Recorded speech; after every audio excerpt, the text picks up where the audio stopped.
Hello student, आज हम कक्षा 7 का अतीत से वर्तमान। आज हम मुगल साम्राज्य अध्याय 4 का क्वेश्चन आंसर इसका देखेंगे। तो हमने क्वेश्चन आंसर मैंने लिखा है, आप लोग को हेल्प मिल जाए, और बिल्कुल आसान है ये। देखिए पहला नंबर, देखिए क्या कह रहा है, फिर से याद करें, सही जोड़े बनाए। क का कह रहा है मनसब। मनसब का क्या हो जाएगा जी? तो मनसब का हो जाएगा आपका पद। मनसब किससे मिलान होगा? तो पद से होगा। उसका बैरम खा है, बैरम खा का आपका हो जाएगा अकबर। बैरम खा का हो जाएगा अकबर, ठीक है। उसका सूबेदार है, सूबेदार का किससे मिलान होगा? तो सूबेदार हो जाएगा आपका गवर्नर, हो गया आपका। उसका जहांगीर, जहांगीर का हो जाएगा न्याय का जंजीर, यहाँ से लेकर यहाँ मिला देते हैं। और उसके बाद जो बचा उसका हो जाएगा, जिससे कि आप महाराणा प्रताप, महाराणा प्रताप का हो जाएगा चित्तौड़, चित्तौड़ से मिला दिए। तो ये आपका मिलान हो गया, जो सही जोड़े लगाना था इसको हो गया ये। उसके बाद से रिक्त स्थानों को पूर्ति करें, तो रिक्त स्थानों को पूर्ति करें, इसके में भरा जाएगा। देखिए रिक्त स्थानों को भरे। पानीपत की प्रथम लड़ाई बाबर और किसके बीच हुई थी? तो इब्राहिम लोदी के बीच हुई थी। इब्राहिम लोदी यहाँ पर मैंने लिखा है, यहाँ पर लिखा है इब्राहिम लोदी।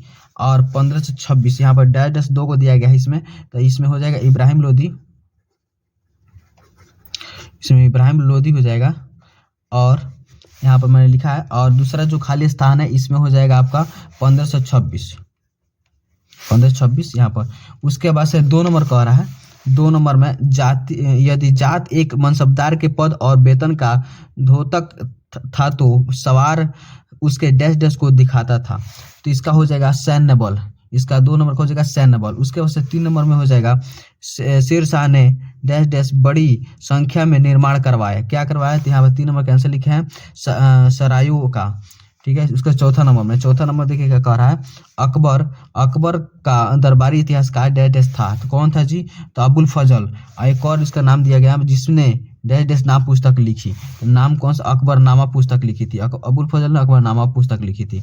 5 नंबर देखिएगा, डैश डैश मुगल साम्राज्य की वास्तविक संस्थापक था, तो 5 नंबर किसका हो जाएगा? अकबर। अकबर जो था मुगल साम्राज्य का वास्तविक संस्थापक था। ये होगा आपका खाली स्थान, जो रिक्त स्थानों को भर, इसको पढ़ने पूरा कर लिया।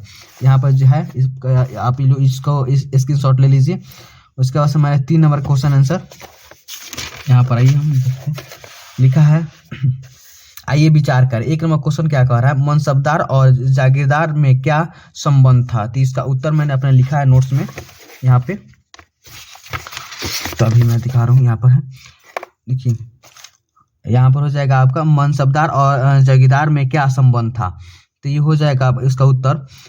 मनसबदार और जागीरदार में यह संबंध था कि मनसबदार केवल भूमि कर से मतलब रखते थे। मनसबदार कहीं भी रहकर अपने कर्मचारियों से लगान वसूलते थे, किंतु जागीरदार अपने जागीर पर प्रशासनिक कार्य भी करते थे। जागीरदार भूमि कर स्वयं वसूलते थे, जिसके लिए उन्हें अपनी जागीर में ही रहना पड़ता था। ये हो गया आपका, ये क्वेश्चन हो गया 1 नंबर। जैसे कि आइए विचार कर, इसमें 1 नंबर क्वेश्चन हो गया। उसका 2 नंबर क्वेश्चन देखते हैं इसका। तो 2 नंबर क्वेश्चन यहाँ पर है, 2 नंबर कह रहा है क्वेश्चन, पानीपत के मैदान में होने वाली प्रथम लड़ाई का भारतीय इतिहास में क्या महत्व है? तो इसका उत्तर मैंने लिखा है यहाँ पर, पानीपत के मैदान में होने वाली प्रथम लड़ाई का भारतीय इतिहास में क्या महत्व है? इसका उत्तर हो जाएगा, पानीपत के मैदान में होने वाली प्रथम लड़ाई का भारतीय इतिहास में यह महत्व था कि लोदी वंश का पतन हो गया और भारत में मुगल साम्राज्य की स्थापना हुई। पानीपत के युद्ध के बाद मुगलों ने भारत में धर्मनिरपेक्ष राज्य की स्थापना की, जिसमें उन्होंने धर्म को राजनीति से अलग करके सभी धर्मों को व्यक्तियों के साथ समानता के व्यवहार को अपनाया। इसका हो जाएगा आंसर, 2 नंबर का आंसर हो गया ये। अब हम देखते हैं इसका 3 नंबर का आंसर। इसका 3 नंबर क्वेश्चन कह रहा है कि मुगल प्रशासन की विशेषताओं को बताओ, जिसमें उसमें मनसबदारों की क्या भूमिका थी? तो इसका उत्तर यहाँ पर लिखा है, मुगल साम्राज्य की विशेषता थी कि साम्राज्य बहुत से प्रांतों में विभक्त था। प्रांतों यानी सूबों जिसे बोला जाता है, कि प्रमुख अधिकारी विश्वविद्यालय कहा जाता था। सूबा का मतलब होता है सरकार, में बांटा हुआ था, जो आज के जिलों से कई गुना बड़ा होता था। सरकार जिसे जिला बोला जाता है, सरकार आज की तरह कई प्रगणों यानी प्रखंडों में, प्रगणों मतलब प्रखंडों में विभक्त था। इसका पैराग्राफ चेंज कर दीजिएगा। यहाँ पर मुगल सम्राट द्वारा नियुक्त किए गए प्रशासनिक अधिकारियों को मनसबदार कहा जाता था, जिनका काम साम्राज्य में बादशाह के कानून और आदेश लागू करना था। ये हो जाएगा 3 नंबर का आपका क्वेश्चन का आंसर। आगे हम देखते हैं चौथा नंबर जो क्वेश्चन है 4 नंबर, मुगल साम्राज्य के पतन के क्या कारक रहे। इसका उत्तर हो जाएगा मुगल साम्राज्य के पतन के कारक। 1 नंबर औरंगजेब की शासन नीति अच्छी नहीं थी।